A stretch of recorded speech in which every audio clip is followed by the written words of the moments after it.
Bonjour mes bien-aimés dans le Seigneur, c'est les révérends au Pélo. Aujourd'hui c'est le dimanche de la Pentecôte.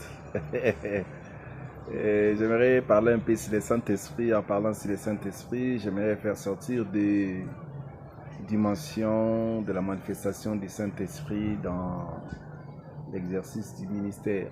Il y a des dimensions. Ah, bon Dieu, voilà. La première dimension, j'ai pris le test de Siméon. La Bible dit qu'il y avait un homme en Israël qui s'appelait Siméon, qui craignait Dieu et qui marchait dans la piété. Et le Saint-Esprit était sur Siméon. Voilà. Siméon, en son temps, il dépassait déjà ses contemporains. Pourquoi? Parce que le Saint-Esprit était sur lui. Et pourquoi le Saint-Esprit était sur lui? Parce qu'il craignait Dieu, parce qu'il marchait dans la sainteté. Et c'est la raison pour laquelle le Saint-Esprit était sur lui. Et il dépassait ses contemporains. Parce qu'il a même dépassé, parce qu'à son temps, il y avait Jésus n'avait pas encore choisi des disciples. Et même nous, on n'avait pas encore donné nos vies à Dieu. Mais Simeon, à 7 ans, à son époque, il était déjà rempli du Saint-Esprit. Voyez-vous? Il avait dépassé ses contemporains. Et quand le Saint-Esprit est sur toi, tu dépasseras les gens de ta génération.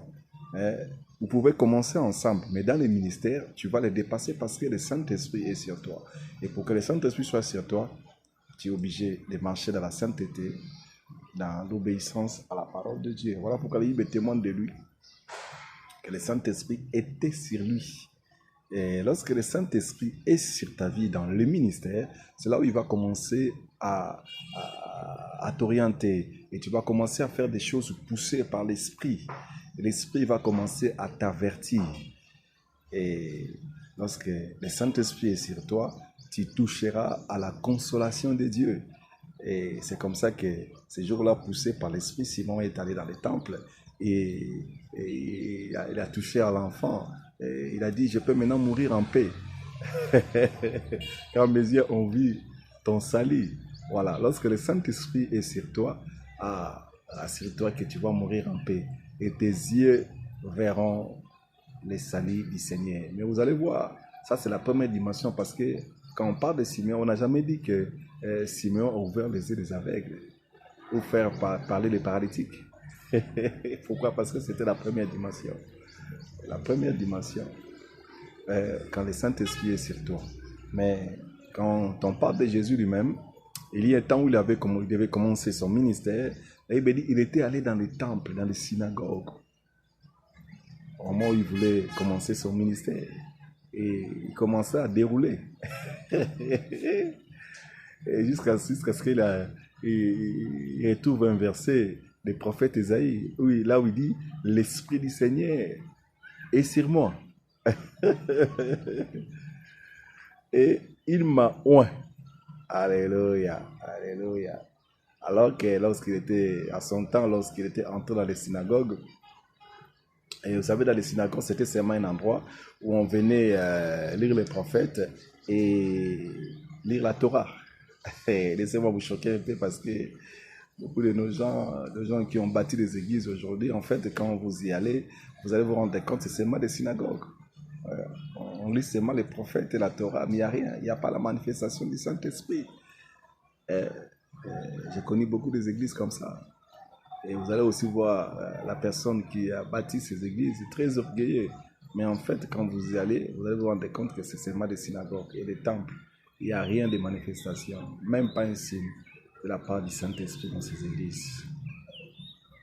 Et il avait dit, l'Esprit du Seigneur est sur moi, parce qu'il m'a oint. Alléluia. Ça, c'est la deuxième dimension. Le Saint-Esprit peut être avec toi.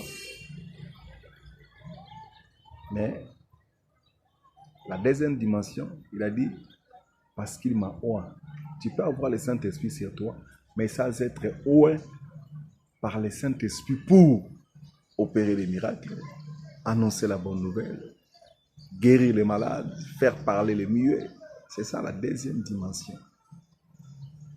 La deuxième dimension de la manifestation du Saint-Esprit. Vous allez voir, après avoir déclaré ces choses, il avait quitté les temples, il avait quitté les synagogues. Il commençait d'aller de lieu en lieu. Il était poussé maintenant par l'Esprit d'aller de lieu en lieu, guérir les malades, ressusciter les morts. Et c'était ça, la deuxième dimension. Vous savez, c'est ça, en fait, ce que j'aimerais un peu aborder. Je ne sais pas, depuis que tu as commencé le ministère, est-ce que le Saint-Esprit est sur toi? Est-ce que ta vie, ton ministère est oint par le Saint-Esprit pour ressusciter les morts, ouvrir des yeux des aveugles? C'est ça le problème. Que Dieu vous bénisse. C'est les révérends Opelo Patrick. J'aimerais saluer en passant le père des pères en série dans le ministère, l'apôtre Francis Gadenga. Et j'aimerais aussi saluer le patriarche Guy Opelo, sans compter mon apôtre que j'aime beaucoup, l'apôtre Andon. Que Dieu vous bénisse.